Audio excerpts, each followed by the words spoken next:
The baby boomers were born between 1945 and 1964, in the era of prosperity and self-confidence that followed America's victory in World War II. The same spirit of optimism and good fortune that boosted the birth rate in those years gave those children a lifelong sense that the world was made just for them. Like the Victorians, the boomers have been a dominant cohort with influence beyond the normal generational allotment. Each passing decade of the 20th century has been defined by what the boomers were doing during it. Watching TV in the suburbs in the 1950s, rocking and rebelling in the 1960s, taking things too far in the 1970s, buckling down and making money in the 1980s. This kaleidoscope of stereotyped images shows not America passing from one generation to another, but a single generation moving from one phase of life to the next. The boomers are far more self-obsessed than the Victorians were, but even if they were as humble as lambs, they would still have loomed large over the 20th century due to sheer numbers. Since they came of age, they have been America's largest voting bloc, the largest advertising demographic, the most important readers, drivers, diners, concert-goers. They were dominant in their youth, when their elders flattered their idealism and advertisers chased their dollars, and they clung tenaciously to their dominance for the next half-century. Bob Dylan's receiving the Nobel Prize for Literature in 2016 might have made a nice capstone to this era of overwhelming boomer supremacy, the apotheosis of their global takeover, after which they might have made a graceful exit and let the younger generations have their rightful day, or late afternoon, on the cultural stage. This graceful exit has not yet been observed. The Rolling Stones will stop touring first.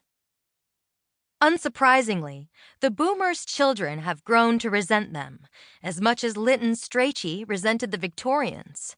But is it more than resentment?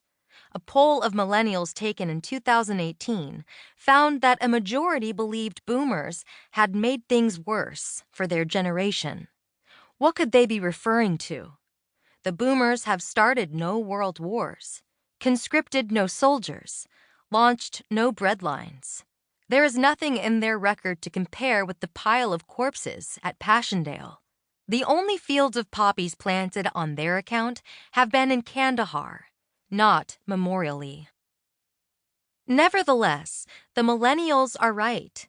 The baby boomers have been responsible for the most dramatic sundering of Western civilization since the Protestant Reformation.